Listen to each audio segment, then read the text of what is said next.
રાધે રાધે. રાધે રાધે. આજના આ ઊંડાણપૂર્વક ચર્ચામાં તમામ ગુજરાતી પ્રેમીઓનું હાર્દિક સ્વાગત છે. આ આપણા સૌના જીવનમાં રોજ એટલી બધી દોડધામ હોય છે ને. હા, બિલકુલ. સવારથી સાંજ સુધી બસ એક જ દોડધામ ચાલતી હોય છે. એક્ઝેક્ટલી. અને એ કામ, જવાબદારીઓ કે ભવિષ્યની ચિંતાઓ વચ્ચે ક્યાંક ને ક્યાંક આપણે બધા એક પ્રકારની આંતરિક શાંતિ શોધતા હોઈએ છીએ. હા, શાંતિની શોધ તો દરેક જીવને હોય જ છે. સાચી વાત. એટલે આજે આપણે એક એવી સફર પર જવાના છીએ જે મનની આ બધી જ ગૂંચવણોને ઉકેલવા માટે એક નવો જ દૃષ્ટિકોણ આપશે. સૌથી પહેલાં તો હું સ્પષ્ટ કરી દઉં કે આજના આ વિસ્તૃત વિશ્લેષણનો આપણો મુખ્ય સ્ત્રોત છે gujaratiTV.com. હા, બરાબર. અને આ અદ્ભુત કન્ટેન્ટના લેખક છે સેવક માધવ જસાપરા. તો આજનું આપણું મિશન એ છે કે આપણે શ્રી પ્રેમાનંદજી મહારાજના એક બહુ જ પ્રખ્યાત સત્સંગના ગહન આધ્યાત્મિક વિચારોને સમજીએ. જી. અને આ સત્સંગ તારીખ 7મી માર્ચ 2026ના રોજ થયેલો છે. આજના આધુનિક અને ઝડપી સમયમાં જ્યાં માહિતીનો સતત મારો થતો હોય ત્યાં મનને ખરેખર સ્થિર કરી શકે એવા કોઈ વિચારો હોય તો તે છે સંતોની વાણી. એકદમ સાચું. અને લેખક સેવક માધવ જસાપરાએ આ સત્સંગના જે અંશો અહીં રજૂ કર્યા છે ને તે માત્ર કોઈ ધાર્મિક પ્રવચન નથી પણ માનવ મનોવિજ્ઞાન અને જીવન જીવવાની એક બહુ જ તાર્કિક કળા છે. હા, એટલે એમાં કોઈ અંધવિશ્વાસ કે ચમત્કારોની વાત નથી, સાચું ને? બિલકુલ નહીં. અહીં રોજિંદા જીવનમાં કેવી રીતે શાંતિ મેળવી શકાય તેના ચોક્કસ સિદ્ધાંતોની ચર્ચા કરવામાં આવી છે. અને મને આ જ બાબત સૌથી વધુ આકર્ષક લાગી. કારણ કે આ કોઈ ગુફામાં જઈને બેસી જવાની વાત નથી, પણ આપણી રોજબરોજની જિંદગીને લગતી વાત છે. હા, સંસારમાં રહીને પણ શાંતિ કેવી રીતે પામવી એ જ તો મુખ્ય વિષય છે. જો સામાન્ય રીતે સમાજમાં આપણે સૌ એક એવી રેસમાં ભાગી રહ્યા છે જ્યાં એવું દૃઢપણે માનવામાં આવે છે કે બેંક બેલેન્સ વધારે હશે તો જ શાંતિ મળશે. લોકો એમ જ માને છે કે મોટું પદ હશે તો જ જીવનમાં શાંતિ હશે. પણ આજના સ્ત્રોતમાં આ બહુ જ સામાન્ય વિચારને સીધો જ પડકારવામાં આવ્યો છે. લેખક બહુ સરસ રીતે નોંધે છે કે એક સામાન્ય માણસ જ્યારે લાખોપતિ બને છે ત્યારે તે ત્યાં અટકતો નથી. ના, એ ક્યારેય નથી અટકતો. એને પછી કરોડપતિ થવું હોય છે. હા, અને કરોડપતિમાંથી અબજોપતિ બનવાની માણસની ક્યારેય ન સંતોષાતી ભૂખ જાગે છે. તો શું આનો અર્થ એવો કાઢવો કે સફળતા અને આત્મસંતોષ કે શાંતિ વચ્ચે કોઈ સીધો સંબંધ છે જ નહીં? આ બહુ જ સરસ પ્રશ્ન છે અને આ જ માનવ સ્વભાવની સૌથી મોટી મૂંઝવણ છે. આપણે હંમેશા સફળતા અને શાંતિને એક જ ત્રાજવે તોલવાની બહુ મોટી ભૂલ કરીએ છીએ. હા, એ ભૂલ તો બધાથી થાય છે. શ્રી પ્રેમાનંદજી મહારાજના સત્સંગનો આપણે સીધો સંદર્ભ લઈએ તો તેઓ બહુ સ્પષ્ટ કહે છે કે ભૌતિક સફળતાથી માત્ર લોભ વધે છે, શાંતિ નહીં. મતલબ કે સફળતા એ શાંતિની ગેરંટી નથી? ના, જરાય નથી. અને મનોવિજ્ઞાનની દ્રષ્ટિએ જોઈએ તો સમજાશે કે જેમ સંપત્તિ અને સત્તા વધે ને તેમ તેને સાચવી રાખવાની ચિંતા પણ વધે. બીજાથી પાછળ ન રહી જવાની કોમ્પિટિશન? હા, એ માનસિક ચિંતા અનેક ગણી વધે છે. સત્સંગમાં જણાવાયું છે કે સાચો આત્મસંતોષ તો માત્ર જ્ઞાન અને ત્યાગથી જ મળે છે. જ્ઞાન અને ત્યાગ. પણ આ સાંભળવામાં થોડું આદર્શવાદી લાગે છે. લાગે છે, પણ એ જ વાસ્તવિકતા છે. જે વ્યક્તિની ઈચ્છાઓ જ મટી ગઈ છે તે જ સાચો બાદશાહ છે. એટલે કે દુનિયાની નજરમાં ભલે કોઈ પાસે બધું જ હોય, પણ જો અંદરથી તેને હજુ કંઈક ખૂટતું હોવાનો અહેસાસ થતો હોય તો તે ખરેખર ગરીબ જ છે, એવું ને? એકદમ સાચું. જેના મનમાં હવે કંઈ નવી વસ્તુ મેળવવાની લાલસા જ નથી બચી તે સૌથી મોટો સમ્રાટ છે. સાચી સફળતા ભગવાનની ભક્તિમાં બતાવવામાં આવી છે. પણ આ સિદ્ધાંત સાંભળવામાં જેટલો સારો લાગે છે, અમલમાં મૂકવો એટલો જ અઘરો છે. કેમ? તમને એવું કેમ લાગે છે? કારણ કે આપણું મન તો અતિશય ચંચળ છે. આસપાસ આટલી બધી ભૌતિક વસ્તુઓ અને લાલચો છે, તો પરમાત્માના ચરણોમાં ધ્યાન કેવી રીતે કેન્દ્રિત કરી શકાય? આ એક એવો પ્રશ્ન છે જે સાધના માર્ગ પર ચાલવાનો પ્રયાસ કરતા દરેક માટે સૌથી મોટો પડકાર હોય છે. હા, કારણ કે સ્ત્રોતમાં મનની ચંચળતાનું સ્વરૂપ બહુ જ વાસ્તવિક રીતે વર્ણવવામાં આવ્યું છે. વિચાર કરો કે જો કોઈ વ્યક્તિ પોતાના મનને 23 કલાક કાબૂમાં રાખે, બહુ જ કડક શિસ્તમાં રાખે. હા, પણ જો તેને માત્ર 1 મિનિટની પણ છૂટ આપવામાં આવે તો અંતે મન તરત જ ભટકી જાય છે. બિલકુલ. મન તરત જ સંસારી વિષયો અને જૂની આદતો તરફ ખેંચાઈ જાય છે. મનનું ગુરુત્વાકર્ષણ હંમેશા નીચેની તરફ જ હોય છે. તો પછી આ મનને સુધારવું કેવી રીતે? આ મનને ધીમે ધીમે સુધારવા અને સાચી દિશા આપવા માટે સત્સંગમાં 2 મુખ્ય રસ્તાઓ પર સૌથી વધુ ભાર મૂકવામાં આવ્યો છે. એક છે પ્રાર્થના અને બીજો છે નામજપ. એટલે જો હું સાચું સમજી રહ્યો હોઉં તો અહીં મન સાથે કોઈ યુદ્ધ કરવાની કે બળજબરીથી દબાવવાની વાત નથી. ના, બળજબરીથી મન ક્યારેય કાબૂમાં ના આવે. તેને એક ઉચ્ચ સ્તરની શક્તિ તરફ વાળવાની વાત છે. તો આ પ્રાર્થના અને નામજપ કેવી રીતે કામ કરે છે? કારણ કે ઘણા લોકો યાંત્રિક રીતે મંત્રો બોલતા હોય છે, પણ મન તો બીજે જ ભટકતું હોય. નથી. સત્સંગમાં સમજાવવામાં આવ્યું છે કે શ્રીજી એટલે કે રાધારાણીને અંતરથી અને અત્યંત ભાવપૂર્વક પ્રાર્થના કરવી જોઈએ. ભાવપૂર્વક એટલે કેવી રીતે? એટલે કે મારું ચિત્ત આપના ચરણોમાં રહે એવી પ્રાર્થના કરવી. આ કોઈ સામાન્ય સાંસારિક વસ્તુ માંગવાની યાચના નથી. આમાં એક બહુ મોટો કૃપાનો ભાવ છુપાયેલો છે. કૃપાનો ભાવ. હા, આધ્યાત્મિક માર્ગે ચાલનારે વારંવાર એ વાતનું સ્મરણ કરવું જોઈએ કે 84 લાખ યોનિઓ પછી મનુષ્યનો જન્મ મળવો, બરાબર. વૃંદાવન જેવું પવિત્ર ધામ મળવું અને જીભ પર રાધા જેવું પરમ પવિત્ર નામ આવવું. આ બધું જ શ્રીજીની કૃપા છે. હા, આ કોઈના પોતાના પ્રયત્નોનું ફળ નથી. માત્ર ને માત્ર શ્રીજીની અસીમ કૃપાનું પરિણામ છે. એટલે કે જ્યારે પોતાની કોઈ લાયકાત ન હોવા છતાં આટલું મોટું દાન મળ્યું છે તેવો ભાવ જાગે ત્યારે અહંકાર આપોઆપ ઓગળી જાય છે. બિલકુલ. જ્યારે આ અકારણ કૃપાનો સાચો અહેસાસ થાય છે ને, ત્યારે હૃદયમાં એક ઊંડો ભાવ જાગે છે.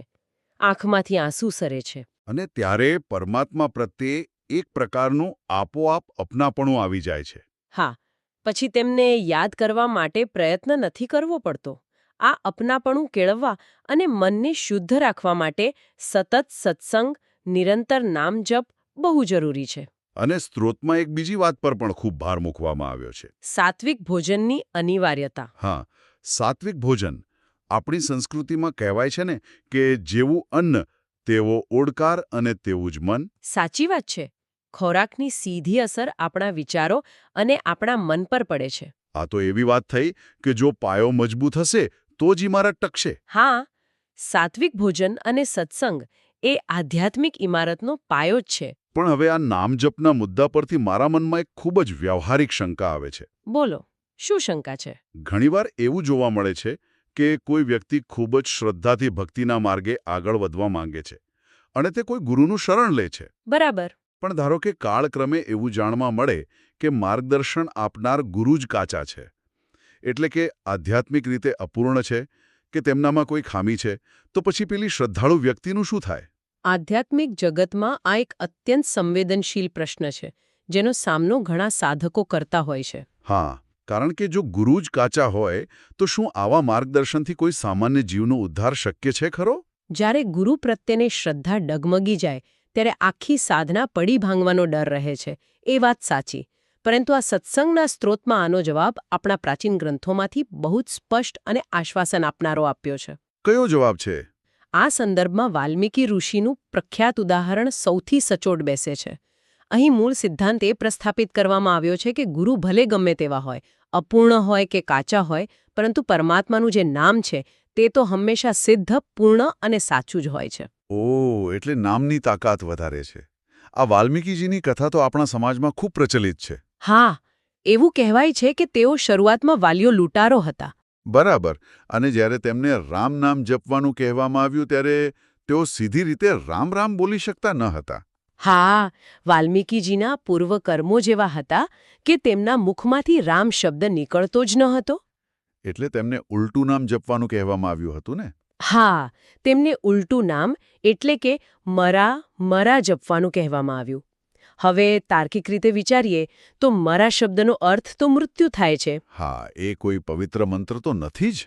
છતાં પણ તેમને સર્વોચ્ચ સિદ્ધિ પ્રાપ્ત થઈ અને તેઓ મહાન ઋષિ બન્યા. આવું શા માટે બન્યું? કદાચ કારણ કે મરા સતત બોલવાથી તે આપોઆપ રામ રામ થઈ જાય છે એટલે. એ તો માત્ર એક ભાષાકીય કારણ છે, પરંતુ આધ્યાત્મિક કારણ તેનાથી ઘણું ઊંડું છે. મૂળ વાત એ છે કે વાલ્મીકીજીની શ્રદ્ધામાં કોઈ ખામી ન હતી. શ્રદ્ધા મહત્વની છે. હા, તેમને જે શબ્દ આપવામાં આવ્યો તેને તેમને સંપૂર્ણ ભરોસા સાથે પકડી રાખ્યો. આ ઘટના સાબિત કરે છે કે પરમાત્માના નામ પર અખૂટ ભરોસો હોવો જોઈએ. એટલે ગુરુ પાસેથી જે પણ નામ મળ્યું હોય તેનો જો નિરંતર જપ કરવામાં આવે અને સાથે સાથે વ્યક્તિ પોતાના ખરાબ આચરણો અને દુર્ગુણો છોડી દે તો જીવનો ઉદ્ધાર નિશ્ચિત છે. અહીં એ જ સિદ્ધાંત સામે આવે છે કે શ્રદ્ધા જ સર્વોપરી છે. જો તમારી શ્રદ્ધા સાચી હશે તો પરમાત્માનું નામ કોઈ પણ સંજોગોમાં જીવનું કલ્યાણ કરશે જ. બિલકુલ. સાચો આનંદ બહાર કોઈ વ્યક્તિમાં નહીં પણ મનની અંદર જ છે. અને શ્રદ્ધાપૂર્વક જપવામાં આવતું નામ એ આનંદના ખજાનાની ચાવી છે. આ ખરેખર બહુ મોટી રાહત આપનારી વાત છે સાંભળનાર માટે. આનો અર્થ એ થયો કે આધ્યાત્મિક પ્રગતિ માટે માત્ર બાહ્ય પરિબળો કે અન્ય વ્યક્તિઓ પર આધાર રાખવા કરતાં આપણી પોતાની આંતરિક શ્રદ્ધા વધારે જરૂરી છે. હા, પોતાની શ્રદ્ધા અને પોતાના આચરણ પર ધ્યાન કેન્દ્રિત કરવું. હવે આજના સત્સંગના સ્ત્રોત તરફ આગળ વધીએ તો તેમાં એક એવી બાબત છે જે મને બહુ જ રસપ્રદ લાગી છે. તે એક સુંદર રૂપક છે. હા, પેલું શરણાગતિનું ઉદાહરણ, રાઈટ? એક્ઝેક્ટલી. એક એવું ઉદાહરણ જે શરણાગતિના આખા વિચારને એકદમ સ્પષ્ટ કરી દે છે. આ ઉદાહરણ છે વાંદરીનું બચ્ચું વિરુદ્ધ બિલાડીનું બચ્ચું. હા, આ દૃષ્ટાંત ખરેખર અદ્ભુત છે. ચાલો આ દૃષ્ટાંતને આપણે થોડું વિસ્તારથી સમજીએ, કારણ કે તે આધુનિક જીવનની ચિંતાઓ સાથે સીધું જોડાયેલું છે. ચોક્કસ. આ રૂપક આધ્યાત્મિક માર્ગમાં શરણાગતિ એટલે કે સરેન્ડરની સાચી વ્યાખ્યા સમજાવવા માટેનું સર્વશ્રેષ્ઠ ઉદાહરણ છે. તો સૌથી પહેલા વાંદરીના બચ્ચાની વાત કરીએ. હા, જો આપણે વાંદરીના બચ્ચાની વાત કરીએ તો પ્રકૃતિમાં જોવા મળે છે કે જ્યારે વાંદરી એક ઝાડ પરથી બીજા ઝાડ પર લાંબા કૂદકા મારે છે ત્યારે માં પોતાના હાથથી બચ્ચાને પકડતી નથી. હા, બચ્ચાને જાતે જ પકડી રાખવું પડે. બચ્ચાએ પોતાની જ તાકાતથી માના પેટને મજબૂતાઈથી વળગી રહેવું પડે છે. એટલે કે બચ્ચાએ પોતાની શક્તિ પર આધાર રાખવો પડે છે. જો બચ્ચાની પકડ સહેજ પણ ઢીલી પડે અથવા તેનું ધ્યાન ચૂકે તો તે ઊંચાઈ પરથી નીચે પટકાય છે અને તેને ઈજા થવાનો કે જીવ જવાનો ડર સતત રહે છે. બરાબર. આધ્યાત્મિક માર્ગમાં આ વાંદરીનું બચ્ચું એવા લોકોનું પ્રતીક છે જેઓ ભક્તિ તો કરે છે પરંતુ તેમાં પોતાની બુદ્ધિ, પોતાની શક્તિ અને પોતાના અહંકારનો ઉપયોગ કરે છે. એટલે એમને એવું હોય કે હું ભક્તિ કરી રહ્યો છું. હા, તેમને સતત એવું લાગ્યા કરે છે કે હું નિયમો પાડી રહ્યો છું. જ્યાં આ હું એટલે કે અહંકાર આવે છે ત્યાં હંમેશા ડર અને અસલામતી રહે છે. એ ડર કેવો હોય? તેમને સતત ભય રહે છે કે ક્યાંક મારાથી કોઈ ભૂલ થઈ જશે તો ભગવાન નારાજ થઈ જશે અથવા મારી સાધના નિષ્ફળ જશે. આ અહંકાર આધારિત ભક્તિ છે જેમાં પડી જવાનો ભય કાયમ રહેલો છે. આ વાત તો આજના માણસની માનસિકતા સાથે બહુ મળતી આવે છે. આપણે બધું જ આપણા પોતાના કંટ્રોલમાં રાખવા માંગીએ છીએ. હા, અને એટલે જ સતત તણાવમાં રહીએ છીએ. હવે બીજી બાજુ બિલાડીના બચ્ચાનું ઉદાહરણ જોઈએ. તે આનાથી સાવ વિપરીત છે. હા, બિલાડીના બચ્ચાની સ્થિતિ સાવ અલગ અને સંપૂર્ણ નિશ્ચિંત હોય છે. બિલાડીનું બચ્ચું જ્યારે નાનું હોય છે ત્યારે તે માને પકડવાનો કે ચોંટી રહેવાનો કોઈ જ પ્રયત્ન કરતું નથી. તો પછી તે સુરક્ષિત કેવી રીતે રહે? માં એટલે કે બિલાડી પોતે જ તેને પોતાના મોઢામાં પોતાના તીક્ષ્ણ દાંત વચ્ચે અત્યંત હળવાશથી પકડીને એક જગ્યાએથી બીજી સુરક્ષિત જગ્યાએ લઈ જાય છે. આમાં એક વિચારવા જેવી વાત એ છે કે જે દાંતથી બિલાડી ઉંદરનો શિકાર કરીને તેના છીંથરા ઉડાવી દે છે તે જ દાંત પોતાના બચ્ચાને સહેજ ઉઝરોડો પણ પડવા દેતા નથી. સાચી વાત. કારણ કે ત્યાં માનો પ્રેમ અને રક્ષણ કરવાની ભાવના છે અને બચ્ચાને કોઈ ચિંતા નથી હોતી કે માં તેને ક્યાં લઈ જઈ રહી છે. તે માના મોઢામાં લટકીને પણ એકદમ શાંત હોય છે. અને આ જ ખરી શરણાગતિ છે, ખરું ને? બિલકુલ. આધ્યાત્મિક જગતમાં આ બિલાડીનું બચ્ચું એવા ભક્તોનું પ્રતીક છે જેઓ પોતાનું સર્વસ્વ ભગવાન પર છોડી દે છે. એટલે તેઓનો આંતરિક ભાવ કેવો હોય છે? તેઓનો ભાવ એવો હોય છે કે મને કંઈ જ ખબર નથી, મારી પાસે કોઈ જ બુદ્ધિ કે શક્તિ નથી. જે રાધા રાણી કરે તે જ સાચું. વાહ! આ આધ્યાત્મિક ઉન્નતિ માટેની સર્વોચ્ચ પ્રકારની શરણાગતિ છે. હા, જેમાં પરમાત્મા પોતે જ ભક્તની સંપૂર્ણ જવાબદારી ઉપાડી લે છે. જ્યારે જવાબદારી ભગવાન પર હોય ત્યારે ભક્તના મનમાં નિષ્ફળ જવાનો કે પડી જવાનો કોઈ જ ભય રહેતો નથી. તે સંપૂર્ણપણે નિર્ભય અને શાંત બની જાય છે. આ તો જાણે મગજ પરથી બધો જ બોજ ઉતારી દેવા જેવી વાત છે. એકદમ. બધો જ બોજ ઈશ્વરને સોંપી દેવાનો. પણ જુઓ, જ્યારે આપણે સંપૂર્ણ શરણાગતિની વાત કરીએ છીએ ત્યારે ઘણા લોકોને એવો પ્રશ્ન થાય છે કે શું આનો અર્થ નિષ્ક્રિય બની જવું એવો થાય? ના, એવો અર્થ બિલકુલ નથી. કારણ કે આજના હરીફાઈવાળા જમાનામાં કોઈ સામાન્ય માણસ માટે દિવસના 12 કલાક નોકરી, ફેક્ટરી કે ધંધામાં કઠોર પરિશ્રમ કરીને આવી આધ્યાત્મિક જિંદગી જીવવી કેવી રીતે શક્ય બને? સંસાર એટલે કે ગૃહસ્થ જીવન અને અધ્યાત્મ આ બંને વચ્ચેનો તાલમેલ કેવી રીતે બેસાડવો? બહુ જ વ્યવહારિક પ્રશ્ન છે આ. ઉપરછલ્લી રીતે જોતા એવું જરૂર લાગી શકે કે સંસારની જવાબદારીઓ અને આધ્યાત્મિક શાંતિ વિરોધી છે. પરંતુ શ્રી પ્રેમાનંદજી મહારાજ અહીં એક બહુ જ સુંદર અને વ્યવહારુ ઉકેલ આપે છે. શું ઉકેલ આપે છે? તેઓ સ્પષ્ટ કરે છે કે આ બંને વચ્ચે કોઈ જ વિરોધ નથી. અધ્યાત્મનો અર્થ બધું છોડીને પલાયન થઈ જવું તેવો બિલકુલ નથી. તો પછી સંસારમાં રહીને કેવી રીતે થાય? કોઈ વ્યક્તિ ભલે દિવસના 12 કલાક કામ કરતી હોય, ઓફિસમાં કમ્પ્યુટર પર બેઠી હોય, યાત્રા કરતી હોય કે ઘરકામ કરતી હોય, તો પણ શું દર 5 મિનિટે કે સમય મળે ત્યારે એકવાર મનમાં શાંતિથી રાધા નામ ન સ્મરી શકાય? ચોક્કસ થઈ શકે. એમાં ક્યાં સમય બગડવાનો છે? હા, અહીં મુખ્ય વાત કર્મ છોડવાની નથી, પણ કર્મ પાછળની ભાવના બદલવાની છે. કર્મ પાછળની ભાવના એટલે રોજિંદા દરેક કાર્યને ભગવાનને અર્પણ કરવાની ભાવના વિકસાવવી જરૂરી છે જ ને? હા, એટલે કે જે કંઈ પણ કર્મ થઈ રહ્યું છે તે પરમાત્માની પ્રસન્નતા માટે થઈ રહ્યું છે તેવો ભાવ રાખવાથી સામાન્ય કામ પણ પૂજા બની જાય છે. આનો અર્થ એ થયો કે કર્મ તો પૂરી નિષ્ઠાથી કરતા જ રહેવાનું છે, પણ તેના પરિણામો અને તેની સાથેનું જોડાણ ભગવાનને સોંપી દેવાનું છે. બિલકુલ. આ જ ગીતાનો પણ સંદેશ છે. પણ જ્યારે વાત કુટુંબની આવે ત્યારે આ કેવી રીતે શક્ય બને? પરિવાર સાથે રહેતી વખતે તો સ્વાભાવિક રીતે જ મોહ અને માયા જાગે. હા, એ માનવ સહજ સ્વભાવ છે. પોતાના સંતાનો, પત્ની કે માતા-પિતા પ્રત્યે અપેક્ષાઓ બંધાય અને જ્યારે અપેક્ષાઓ તૂટે ત્યારે દુઃખ થાય. તો આમાંથી કેવી રીતે બચવું? આનો બહુ જ સચોટ જવાબ સ્ત્રોતોમાં અસંગતતા એટલે કે ડિટેચમેન્ટના સિદ્ધાંત દ્વારા આપવામાં આવ્યો છે. અસંગતતા એટલે પરિવારથી દૂર થઈ જવું? ના, આપણે ત્યાં અસંગતતાનો ખોટો અર્થ કાઢવામાં આવે છે કે પરિવાર પ્રત્યે કઠોર થઈ જવું. પરંતુ લેખક બહુ સરસ સમજાવે છે કે સાચી અસંગતતા એટલે પરિવારમાં, પોતાના પુત્રમાં, પત્નીમાં, પતિમાં કે માતા-પિતામાં તે પરમાત્માના જ દર્શન કરવા. ઓહ, એટલે દરેક સંબંધમાં ભગવાનને જોવા. હા, વિચાર કરો, જો આપણે સામેવાળી વ્યક્તિમાં ઈશ્વરનો અંશ જોઈએ તો આપણે તેમની સેવા કરીશું, પણ તેમની પાસે કોઈ સાંસારિક અપેક્ષા નહીં રાખીએ. વાત તો બહુ ઊંડી છે. જ્યારે આપણે સ્વજનોમાં ભગવાનને જોઈએ છે ને, ત્યારે તેમને બાંધી રાખવાનો સાંસારિક મોહ નષ્ટ થાય છે અને તેના સ્થાને એક દિવ્ય અનુરાગ એટલે કે પવિત્ર અને નિસ્વાર્થ પ્રેમ જન્મે છે. આ ખરેખર માનસિક શાંતિ માટેનું એક બહુ જ મોટું મનોવૈજ્ઞાનિક સાધન છે. મોહ બાંધે છે અને દુઃખ આપે છે, જ્યારે અનુરાગ મુક્ત કરે છે. બિલકુલ.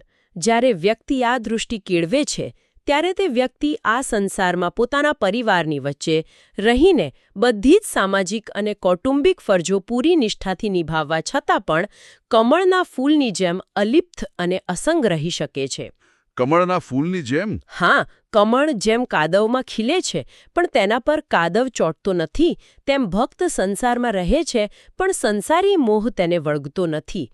અને આ જ સાચી આધ્યાત્મિક સફળતા છે. ખરેખર આજના આ વિશ્લેષણથી ઘણી બધી ગેરમાન્યતાઓ દૂર થઈ છે અને આપણા સૌના જીવનમાં શાંતિ લાવવાની એક નવી જ દૃષ્ટિ મળી છે. સંબંધોમાં પૂરી નિષ્ઠાથી રહેવું પણ મોહ વગર રહેવું. અને સફળતા માટે મહેનત કરવી પણ પરિણામ માટે બિલાડીના બચ્ચા જેવી અતૂટ શરણાગતિ રાખવી. જો આપણે આખા સત્સંગના મુખ્ય અંશોને ટૂંકમાં યાદ કરીએ તો સૌથી અગત્યની વાત એ છે કે પરિસ્થિતિ ગમે તે હોય, નિરંતર નામ જપ કરતા રહેવું. હા. બીજું, ભગવાનની આજ્ઞાનું પાલન કરવું. ત્રીજું, કોઈ પણ પ્રકારના ચમત્કારોની રાહ જોયા વિના ભક્તિના માર્ગે પોતાની જાતને અને પોતાના સ્વભાવને બદલવા પર ધ્યાન આપવું. અને અંતે પેલી બિલાડીના બચ્ચા જેવી અતૂટ શરણાગતિ સ્વીકારવી જ્યાં માત્ર સમર્પણ છે અને કોઈ ડર નથી. આ બધી જ વાતોનો જો રોજિંદા જીવનમાં થોડો પણ અમલ કરવામાં આવે તો આજના આધુનિક સમયમાં માણસ માનસિક તાણ અને ડિપ્રેશનમાંથી મુક્ત થઈને એક અત્યંત શાંત, સંતુલિત અને આનંદમય જીવન જીવી શકે છે. સાચી વાત છે. આજના આ સુંદર વિશ્લેષણના અંત તરફ આગળ વધતા પહેલા સાંભળનાર દરેક વ્યક્તિ માટે એક ગહેન વિચાર મૂકીને જવાનો સમય થઈ ગયો છે. હા, આજે વિચારવા જેવો એક બહુ જ અગત્યનો અને કદાચ જીવન બદલી નાખે તેવો પ્રશ્ન એ છે કે જો આપણે આપણા જ પરિવારના સભ્યોમાં ભગવાન જોઈને તેમના પ્રત્યેના આપણા મોહને બદલે એક શુદ્ધ અને પવિત્ર પ્રેમ પામી શકતા હોઈએ. તો જરા કલ્પના કરો કે આ જ દૃષ્ટિકોણ અપનાવવાથી આવતીકાલે સવારે જ્યારે ઘરની બહાર નીકળીએ અને કોઈ અજાણ્યા વ્યક્તિ સાથે, ઓફિસના કોઈ સહકર્મી સાથે કે રસ્તા પર કોઈ અજાણ્યા સાથે આપણો વ્યવહાર થાય તો તેમાં કેટલો મોટો અને સકારાત્મક બદલાવ આવી શકે. ખરેખર, જો દરેક વ્યક્તિમાં ઈશ્વરનો અંશ દેખાવા લાગે તો ક્રોધ, ઈર્ષ્યા કે ભેદભાવ માટે કોઈ સ્થાન જ ન રહે. આ માત્ર એક આધ્યાત્મિક વિચાર નથી, પણ સમાજને સુધારવા માટેનું એક બહુ મોટું પગલું બની શકે છે. આ એક એવો વિચાર છે જેના પર સૌએ શાંતિથી મનન કરવું જોઈએ. બિલકુલ, મનન કરવા જેવો જ વિચાર છે. તો ફરી એકવાર સ્પષ્ટતા કરી દઈએ કે આજે આપણે જે આ અદ્ભુત આધ્યાત્મિક માહિતી અને જીવનલક્ષી જ્ઞાનની ઊંડાણપૂર્વક ચર્ચા કરી તે બધું જ gujarati.tv.com દ્વારા પ્રસ્તુત કરવામાં આવ્યું છે. અને આ સુંદર કન્ટેન્ટના લેખક સેવક માધવ જસાપરા છે. હા, આવી જ રીતે જીવનને સ્પર્શતી અને મનને શાંતિ આપતી વાતો સાથે આપણે ભવિષ્યમાં ફરી ચર્ચા કરીશું. અને અમારી ચેનલને લાઇક, શેર, સબસ્ક્રાઇબ કરવાનું ચૂકશો નહીં અને કોમેન્ટ બોક્સમાં તમારો રિવ્યૂ ચોક્કસથી મોકલો. હા, તમારા રિવ્યૂની અમને રાહ રહેશે. તો આ સુંદર આધ્યાત્મિક યાત્રાનો અંત આપણે સૌ ખૂબ જ શ્રદ્ધાપૂર્વક કરીશું. રાધે રાધે. શ્રી રાધા વલ્લભલાલની જય. રાધે રાધે.